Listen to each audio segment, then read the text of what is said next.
¿Sabías que Israel ha estado en guerra más veces que cualquier otro país en su primer medio siglo de vida?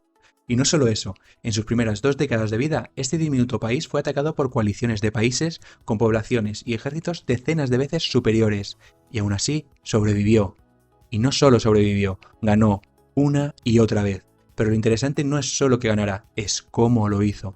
Porque no estamos hablando de un país con petróleo, ni con abundantes recursos naturales, ni con una población gigantesca. No, Israel lo apostó todo a una sola carta, el ingenio humano. Imagínate vivir rodeado de vecinos que han declarado públicamente que desean tu desaparición. Imagínate construir una nación con millones de inmigrantes que llegan sin hablar el mismo idioma, muchos de ellos traumatizados por el Holocausto. Imagínate no tener agua suficiente, ni tierras fértiles, ni siquiera un reconocimiento real de buena parte del mundo árabe. Ese fue el punto de partida. Y ante esa realidad, Israel hizo algo que muy pocos países han hecho, convertir su debilidad en su fuerza. Mientras otros intentaban negociar paz para sobrevivir, Israel decidió invertir en la única arma que no podía ser embargada, ni bloqueada, ni destruida por misiles, el conocimiento. Desde sus inicios, el país hizo de la educación una prioridad existencial. El presupuesto militar creció, sí, pero también lo hizo la inversión en universidades, centros de investigación, formación técnica y reclutamiento de talento extranjero, no por caridad, por necesidad, porque sabían que el próximo ataque podía ser el último, a menos que estuvieran un paso por delante. Durante la Guerra de los 6 días, en 1967, Israel fue atacado por Egipto, Siria y Jordania al mismo tiempo. Lo lógico habría sido replegarse, pero no. En apenas 6 días, el ejército israelí desmanteló las fuerzas aéreas enemigas, ocupó el Sinaí, Cisjordania, Gaza y los altos del Golán. ¿Cómo? Una doctrina militar que mezclaba velocidad, sorpresa y tecnología. Y aquí empieza la verdadera paradoja. Mientras la mayoría del mundo mide el poder por el tamaño del ejército, Israel lo mide por su capacidad de adaptarse, de innovar, de prever. No tenía tiempo para guerras largas, cada conflicto tenía que ganarse rápido, con precisión quirúrgica y sobre todo con inteligencia. La Unidad 8200, por ejemplo, es una de las divisiones de la inteligencia militar más secretas del mundo. A ella acceden jóvenes de apenas 18 años, elegidos por su capacidad matemática y analítica.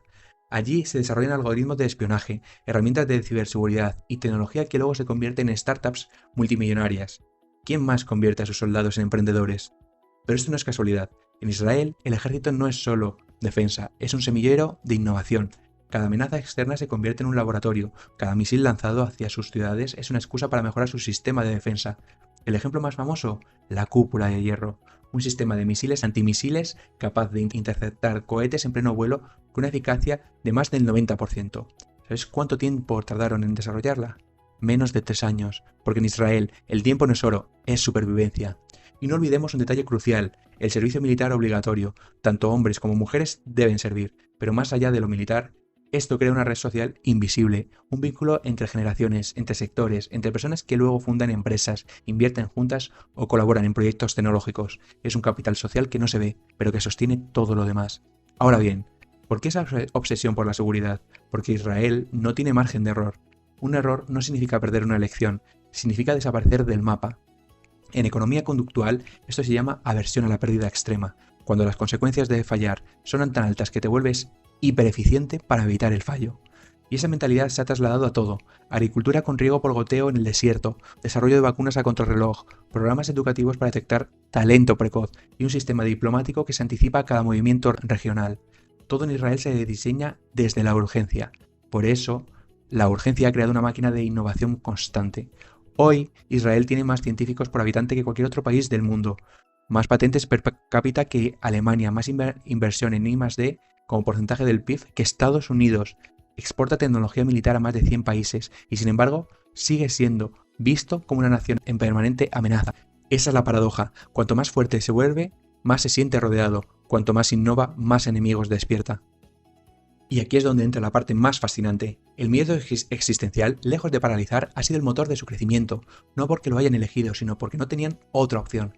Y ahora que entendemos esta primera parte del rompecabezas, la gran pregunta es: ¿cómo pasó Israel de defenderse con misiles a dominar con microchips, algoritmos y diplomacia digital? Todo comienza con una paradoja aún más desconcertante.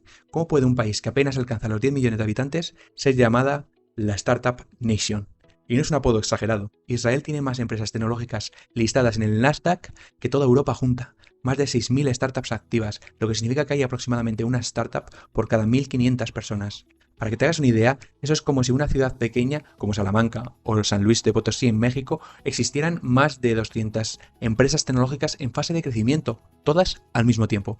Pero aquí viene lo verdaderamente sorprendente. Muchas de esas empresas nacen en secreto y no es una forma de hablar. Literalmente nacen de unidades militares de inteligencia como la 8200 o la 81, donde jóvenes de menos de 20 años desarrollan soluciones de ciberseguridad, vigilancia, inteligencia artificial o guerra electrónica. Luego, al terminar el servicio, montan su propia empresa y venden su tecnología al mundo. Waze, la aplicación de tráfico que lleva millones de personas usando a diario, nació de la mentalidad israelí de resolver problemas reales con soluciones simples y efectivas. La vendieron a Google por más de $1.000 millones. ¿Sabías que Checkpoint, la empresa que inventó el firewall moderno, también es israelí? O Koe Mobileye, la empresa líder en visión artificial para coches autónomos, fue comprada por Intel por más de $15.000 millones. Todo esto en un país más pequeño que el estado de Nueva Jersey. ¿Y cómo se logra algo así? La respuesta está en una combinación casi perfecta de factores que van más allá de lo económico. Primero, la mentalidad de riesgo. En Israel, fracasar no es sinónimo de fracaso personal. Al contrario, es casi un requisito para ser tomado en serio como emprendedor. Muchos fondos de inversión israelíes prefieren apostar por alguien que ya ha quebrado una empresa antes que por alguien que nunca lo ha intentado. Porque en un país donde todo es incierto, el que ha caído y se ha levantado es más valioso que el que nunca ha caído. Segundo, la red informal, ese vínculo invisible que mencionábamos antes que une a exsoldados, programadores, inversionistas y funcionarios. En otros países montar una empresa implica burocracia, licencias, meses de espera. En Israel, en una semana puedes tener una reunión con un fondo de inversión, un general retirado y un ex ingeniero del Mossad. Y todos colaboran como si fuera normal, porque lo es. En Behavioral Economics esto se llama capital social denso, una red de confianza y reciprocidad que reduce los costes de transacción y acelera la innovación. Tercero, el gobierno. A diferencia de lo que muchos imaginan, el Estado israelí no es pasivo, ha sido el arquitecto y no espectador. En los años 90 creó el programa Yozma, que ofrecía dinero público para fondos privados con una condición. Si tenían éxito, el Estado se retiraba y dejaba las ganancias al sector privado. El resultado, una explosión de fondos de capital de riesgo que sembraron las primeras semillas del ecosistema actual. Y no podemos dejar fuera la geopolítica. Israel ha convertido a sus enemigos en una oportunidad comercial. Su experiencia en defensa, inteligencia y ciberseguridad es tan demandada que incluso países que no tienen relaciones diplomáticas con él compran su tecnología. Un ejemplo, el software Pegasus, creado por la empresa NSO, capaz de infiltrarse en cualquier smartphone del mundo, un arma tan poderosa que ha sido usada por gobiernos de todos los colores, aunque también muy polémica, claro. Pero aquí entra otro matiz importante. Israel no solo vende tecnología, vende prestigio, vende percepción de invulnerabilidad. En un mundo cada vez más inseguro, eso tiene un valor brutal. Cuando una ciudad quiere blindar su sistema eléctrico, consulta con Tel Aviv. Cuando un país quiere proteger sus elecciones, llama a expertos israelíes. Cuando una multinacional teme un ciberataque, busca startups de Haifa. Y es que este país ha entendido como pocos que el poder blando, el de las ideas, la innovación, la narrativa, puede ser más efectivo que el poder duro. Mientras otros venden petróleo o minerales, Israel exporta soluciones invisibles pero indispensables. No ves un firewall, no hueles un algoritmo, no escuchas una red de espionaje digital, pero están ahí, funcionando, protegiendo, generando miles de millones. ¿Y qué pasa con la diplomacia? Durante décadas, Israel estuvo aislado del mundo árabe, pero en los últimos años algo ha cambiado. Los acuerdos de Abraham, impulsados por Estados Unidos, marcaron una nueva era de normalización con Emiratos Árabes, Bahrein, Marruecos y Sudán. ¿Por qué ahora? Porque incluso sus antiguos enemigos saben que si quieren avanzar en agricultura, seguridad o innovación, más te vale tener a Israel como socio. Y mientras tanto, el país sigue diversificando su influencia. Tiene oficinas de innovación en ciudades como Nueva York, Berlín, Pekín o Nairobi. Forma parte de redes académicas globales y sus universidades, como el Technion o la Universidad Hebrea, están entre las más avanzadas del planeta. La innovación israelí ha llegado a sectores tan distintos como la medicina regenerativa, la desalinización del agua o la agricultura vertical. Todo impulsado por esa combinación única de urgencia, ingenio y pragmatismo.